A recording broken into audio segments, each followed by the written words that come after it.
प्रश्न नंबर 5 है।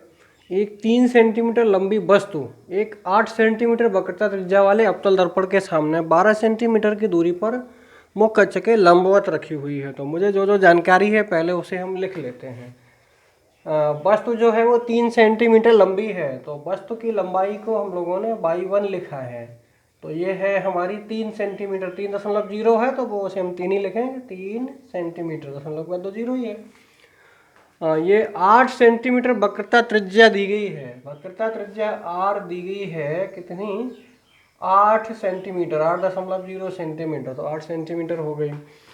अब हम चलिए अगली बात हम ये देख लें कि मुझे सूत्र में फोकस दूरी f की आवश्यकता होगी। तो f और r में क्या संबंध होता है, f बराबर होता है r/2, यानी कि r का आधा करते हैं f मिल जाएगा। तो इसलिए हमारा जो f निकल जाएगा r का आधा, यानी 8 का आधा 4 सेंटीमीटर। अगली बात, इस अवतल दर्पण के सामने 12 सेंटीमीटर की दूरी पर, तो वस्तु की दूरी u बराबर दी गई है 12 सेंटीमीटर। 12 सेंटीमीटर की दूरी पर यह वस्तु रखी हुई है और मुख्य अक्ष के लंबवत रखी है। ये सूत्र हम आवर्धन वाला तभी लगाते थे, y1 y2 जो मानते थे मुख्य अक्ष के लंबवत दूरियां हो, उसमें शर्त ही थी। प्रतिबिंब की स्थिति का मतलब प्रतिबिंब कहाँ पर बनेगा ये भी पूछा गया है। आकार क्या होगा उसका, तो यानी कि उसकी लंबाई अब कितनी हो जाएगी थी, तो y1 और प्रतिबिंब में कितनी दिखाएगी, मान लो y2 दिखाई देगी लंबाई उसकी। और प्रकृति कैसी होगी, प्रकृति का मतलब वो आभासी होगा या वास्तविक प्रतिबिंब होगा। ठीक है, अब ये सभी दूरियां जो हम जब फार्मूले में रखेंगे तो चिन्हों सहित रखेंगे, तो हम यहीं पर दूरियों के चिन्ह हम डिसाइड कर लेते हैं। सबसे पहले y1 मुख्य अक्ष के लंबवत, मुख्य अक्ष पर लंबवत ऊपर की ओर वस्तु को रखा जाता है, तो ऊपर की ओर की दूरी धनात्मक होती है, तो ये प्लस की रहेगी 3, कोई चिन्ह लगाने की आवश्यकता नहीं। वक्रता त्रिज्या दर्पण हमारा अवतल है, अवतल दर्पण है, अवतल दर्पण इस तरह से ढलान होगा तो इसका वृत्त लेफ्ट साइड बनेगा, तो वक्रता केंद्र लेफ्ट में मिलेगा, यानी कि दूरी ऋणात्मक होगी, माइनस का हो गया, तो -8 का या आधा किया गया है -4। वैसे भी याद रखो कि अवतल दर्पण की फोकस दूरी जो होती है वो ऋणात्मक होती है, तो ये -4 हो गई। ठीक है, अगली बात, u वस्तु की दूरी, ये 12 सेंटीमीटर वस्तु को हमेशा हम लेफ्ट साइड ही रखते हैं, तो ये हो गया हमारा -12 सेंटीमीटर। तो अब भी आपको पता करना है, y2 पता करना है, ये तो पता करेंगे तो चिन्ह खुद ही निकल के आ जाएंगे कि ये इसके चिन्ह किधर रहने वाले हैं। ठीक है, तो अब जो है हम हल करेंगे, तो सबसे पहले क्या निकालना है, मुझे v निकालना है, तो उसके लिए फार्मूला हम क्या लगाएंगे, 1/f = 1/v प्लस 1/u से, ये दर्पण का सूत्र है, रख दो 1/f, f कितना -4, तो माइनस का ही लिख लें सीधा, -1/4, 1/v पता ही करना है, प्लस 1/u, u है -12, तो प्लस माइनस माइनस ही लिख लें सीधा 1/12। ठीक है, ये -4 और ये -12, -8। ठीक है, बस हल कर देना है। 1/v को इधर उठा के लाए तो माइनस का 1/v हो गया, और उधर जा कर के आपका 1/12 माइनस का है, 1/4 उधर गया तो ये प्लस का हो गया 1/4, और माइनस का 1/12, दोनों का एलसीएम 12 आ जाएगा, और बड़ी संख्या 12 है और 4 तो छोटी है, 4 का भाग 12 में जाते ही है। ठीक, तो 4 × 12 3 बार गया ना, तो 3 -12 एकन 12, एक बार गया 1, तो -1/v, -1/v = 3 में से 1 गया 2/12। ठीक है, तो हम क्या करेंगे कि उल्टा कर देते हैं, इसको काटना चाहो काट लो, 2 एकन 2, 2 × 12 हो गया, उल्टा कर दिया तो 1/v का तो b/1, तो b = 6/1, यानी कि 6, अच्छा ये माइनस का था उधर लगा दिया 6 सेंटीमीटर। इसका मतलब प्रतिबिंब उसी ओर बन गया, माइनस चिन्ह बाएं साइड है, वस्तु को हमने u माइनस का लिया था, v भी माइनस का आ गया, तो उसी साइड बन गया। कितना बना, 6 सेंटीमीटर की दूरी पर बना। ठीक है, अब एक आंसर तो आपका आ गया कि स्थिति क्या है, 6 सेंटीमीटर दूर उसी ओर। अगली बात, ये इन्होंने पूछा आकार पूछा है, तो आकार के लिए आपको सूत्र पता है, कौन सा, आवर्धन वाला, y2/y1, इसी को तो हम आवर्धन लिखते थे m, ये किसके बराबर होता है, ये -b/u के। ठीक है, तो अब हम इनके मान रख देंगे, y2 मुझे अभी पता ही नहीं है, बटे y1 है 3 सेंटीमीटर, इक्वल टू माइनस का v तो पता ही अभी हमने निकाला ही है, माइनस का 6 आया ये, तो ये माइनस का 6 बटे u हमारा पहले से माइनस का 12 लिखा हुआ है, तो ये माइनस से ये माइनस का चिन्ह कट गया, एक माइनस का चिन्ह बना रहा, 6 एकन 6, 6 दूनी 12, 1/2 हो गया। ठीक है, तो इनको हम पलट देते हैं, तो ये हो गया, अच्छा नहीं पलटते हैं, y2 ही निकालना है, तो 3 बटे का है, ये भाग वाला उधर गया तो गुणा में हो जाएगा, तो इक्वल टू 3 एकन 3 और बटे का 2, 3 में 2 का भाग दे देंगे तो हमारा y2 इक्वल टू निकल के आ जाएगा, 3 में 1 का भाग, 3 का आधा 1.5, हाँ 1.5 या भाग 2, 2 एकन 2, 1 बचा शेष, आगे जाएगा नहीं, दशमलव लगाया, 1 पे 0 बढ़ाया 10 हो गया, 2 पंचे 10, 1.5 सेंटीमीटर। तो जो प्रतिबिंब बनेगा वो 1.5 सेंटीमीटर का बनेगा। अच्छा हाँ, ये चिन्ह माइनस का भी है, और माइनस चिन्ह क्या बताएगा, ये माइनस था, ये माइनस चिन्ह ये बताएगा कि प्रतिबिंब उल्टा बन रहा है, y2 बाई एच नीचे की ओर। तो उल्टा प्रतिबिंब कैसा होता है, वास्तविक होता है। तो इसमें यह भी पूछा गया है कि आकार व आपको प्रकृति बतानी है, तो इसका मतलब प्रकृति क्या हो गई, प्रकृति हो गई वास्तविक। तो यहाँ पर हम लिख देंगे ये जो प्रतिबिंब हमारा बना वो कैसा बना, वास्तविक बना, प्रकृति वास्तविक हो गई। लिखना चाहेंगे तो हम पूरा भी लिख देंगे कि वस्तु की स्थिति लिखनी है, तो हम लिखेंगे वस्तु 6 सेंटीमीटर दूरी पर उसी ओर 1.5 सेंटीमीटर लंबाई की दिखाई देगी मुझे, और ये प्रतिबिंब बनेगा वो वास्तविक बनेगा। तो सीधी सी बात है कि प्रतिबिंब 6 सेंटीमीटर दूरी पर उसी ओर 1.5 सेंटीमीटर का वास्तविक प्राप्त होगा। तो ये प्रश्न नंबर आपका 5 हो गया। अब प्रश्न नंबर आपका 5 के बाद 6 और 12 ये भी सेम है। प्रश्न नंबर 6 है, एक अवतल दर्पण की वक्रता त्रिज्या 60 सेंटीमीटर है, इसमें कितनी देगी, चलो लिखते चले। प्रश्न नंबर 6 है तो वक्रता त्रिज्या r बराबर है 60 सेंटीमीटर, दर्पण अवतल है तो ये हो गई माइनस की 60, तो इसलिए फोकस दूरी f बराबर कितनी आ जाएगी, माइनस का 30 सेंटीमीटर। इसके बाद है 4 सेंटीमीटर लंबी वस्तु, इसमें वस्तु की लंबाई y1 इक्वल टू कितना दिया गया, 4 सेंटीमीटर, ऊपर की ओर रखते हैं, ये 3 सेंटीमीटर था, इसकी जगह 50 सेंटीमीटर हो गया। अगली बात, वस्तु दर्पण से 45 सेंटीमीटर के दूर रखी है, तो u इक्वल टू कितना हो गया, 45 सेंटीमीटर, हमेशा नेगेटिव रखते हैं इसको, तो u को तो ये हो गया। अब प्रतिबिंब की स्थिति वही v पूछा है, और लंबाई पूछी गई है प्रतिबिंब की, यानी कि y2 पूछा गया है, और प्रकृति पूछी गई है, आभासी या वास्तविक। तो आप देख रहे हैं बिल्कुल सेम चीज़ें हैं, y1 दिया है, इसमें भी y1 दिया, r दिया था, f निकाल लिया हमने, u पता है, v और y2 निकालना शेष, यही सूत्र लगाएंगे, v निकल आएगा, इसके बाद ये सूत्र लगाएंगे, ये निकल आएगा, और ये अगर माइनस का आ जाएगा तो हम वास्तविक लिख देंगे, नहीं तो आभासी हो जाएगा यदि दूसरी ओर जाता है। इसी तरह प्रश्न नंबर आपका 12, इसमें 10 सेंटीमीटर फोकस दूरी का अवतल दर्पण है, सीधी सीधी फोकस दूरी, ये आपको हल करना है आगे सॉल्व। प्रश्न नंबर 12 ये कह रहा है कि 10 सेंटीमीटर फोकस दूरी के एक अवतल दर्पण के सामने, तो फोकस दूरी इसमें सीधी, इसमें हमने निकाली थी, r दिया, तो इसमें f सीधा सीधा दिया गया है 10 सेंटीमीटर, और दर्पण अवतल है इसलिए माइनस का 10 सेंटीमीटर।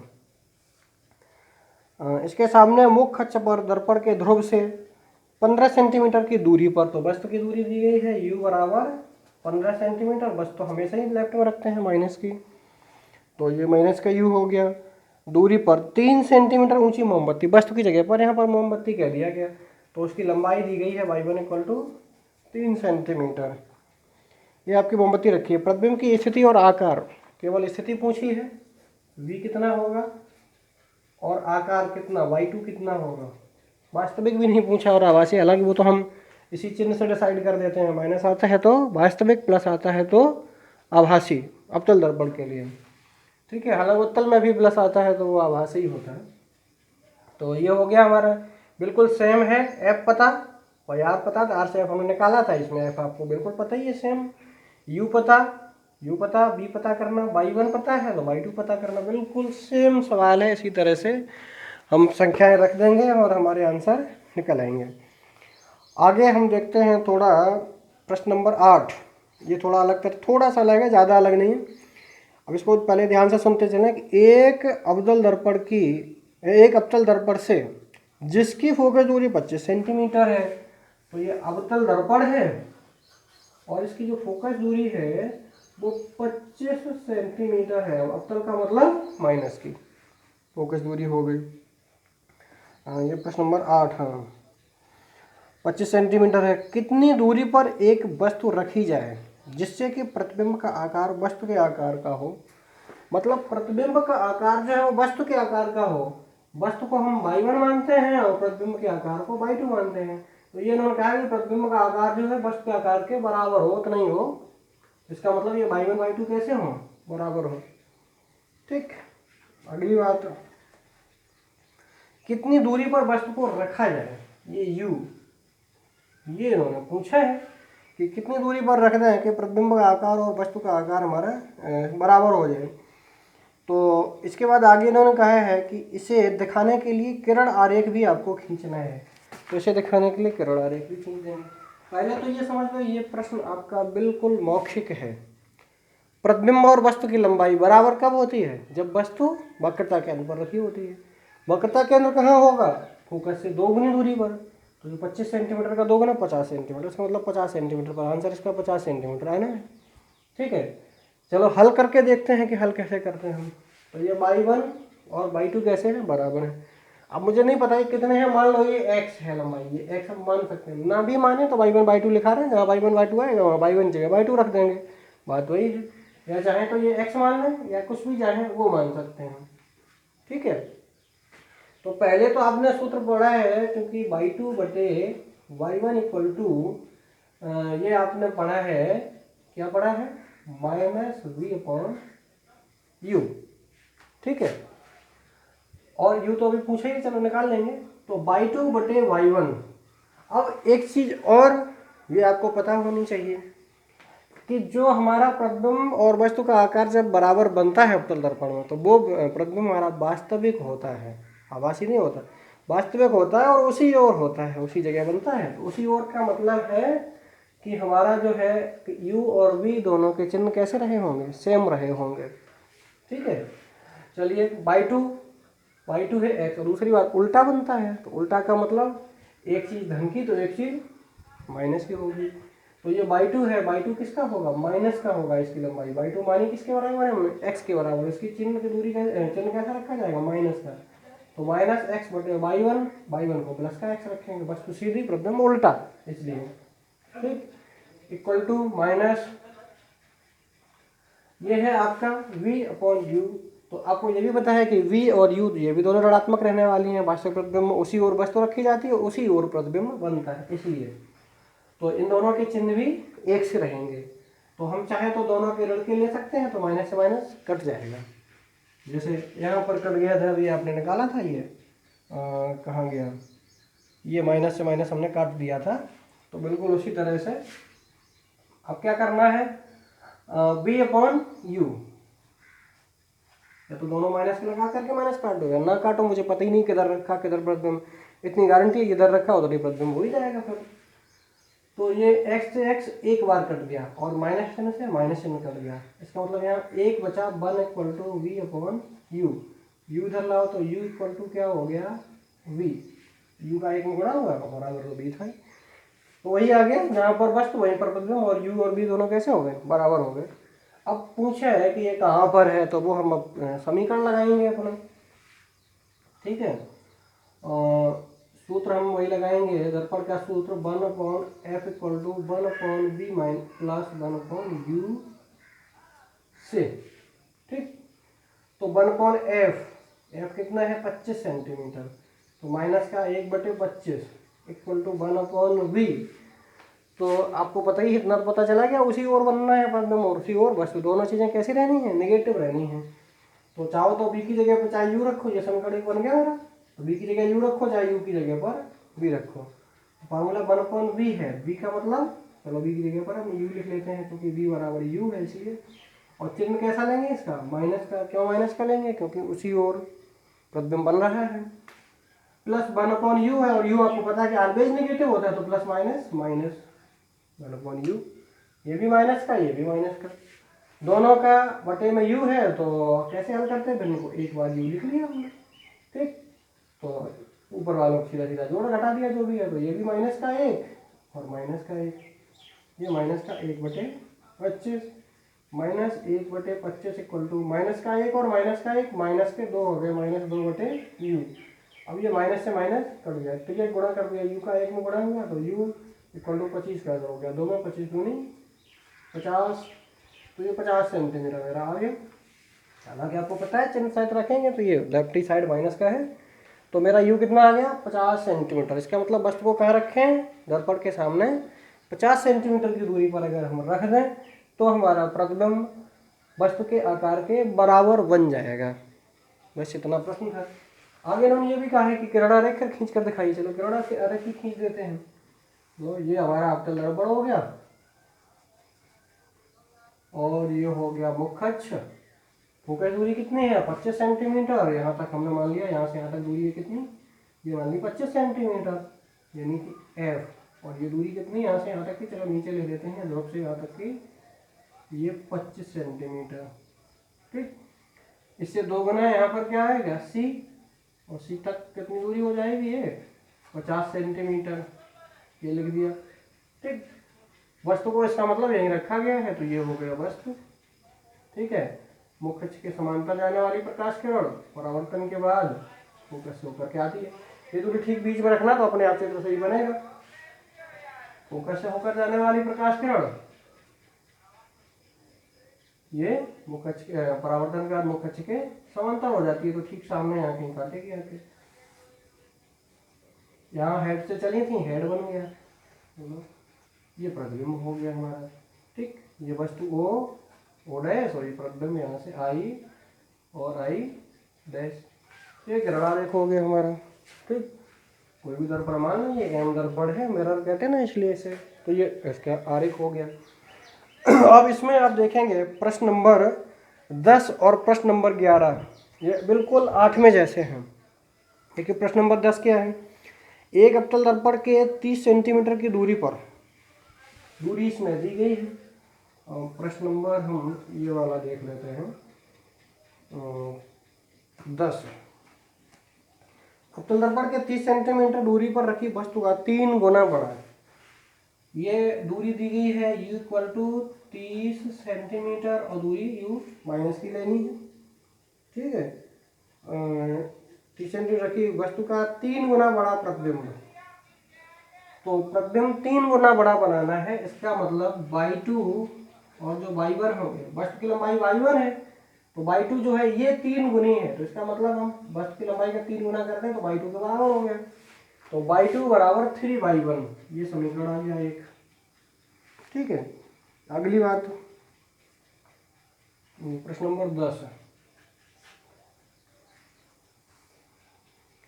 पहली स्थिति ये कह रहा है कि वस्तु प्रतिबिंब जो है आभासी बने, और दूसरी स्थिति है वास्तविक प्रतिबिंब प्राप्त होता है। तो प्रत्येक दशा में अवतल दर्पण की फोकस दूरी आपको याद करनी है।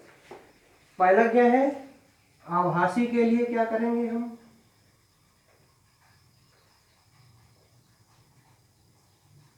आभासी बनता है वो क्या बनता है, सीधा बनता है और दूसरी ओर बनता है, तो उसके लिए क्या करेंगे, u हमारी अगर ऋणात्मक, देखो यहाँ से थोड़ा हल कर देते हैं।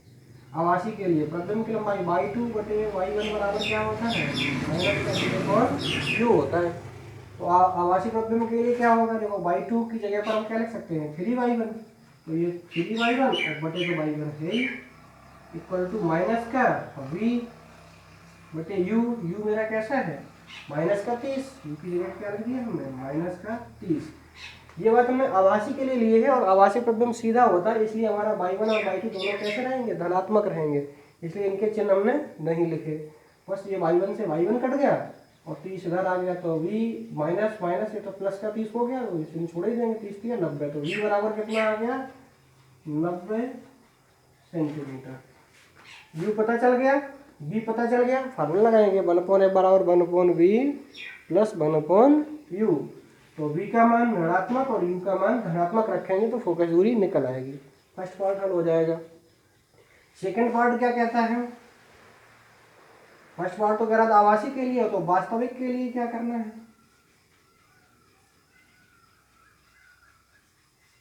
वास्तविक के लिए यही जो y2 बटे y1 करेंगे हम, ठीक है, y2 बटे y1 ये equal to minus d upon u, ये तो फार्मूला कहता है, ठीक।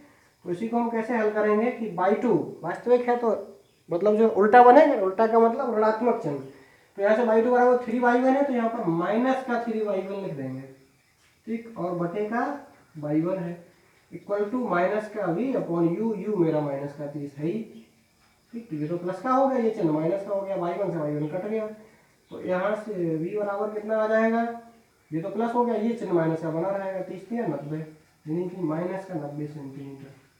सूत्र वही लगाना है क्या, 1/f equal to 1/v plus 1/u। आवासी वाले में क्या करना है, v का मान प्लस 90 रखना है, u तो माइनस ही 30 है, और वास्तविक वाले में क्या करना है, इसमें v माइनस का 90 रखना है, बस इसमें प्लस का 90 ये माइनस का 90, बस यहाँ पर सिर्फ फर्क आएगा, बाकी सारी चीज़ें वही हल कर देंगे तो दोनों स्थितियों के लिए अलग अलग फोकस दूरी निकल करके आ जाएगी। तो ये हम हल कर लेंगे, प्रश्न नंबर 10 हो गया।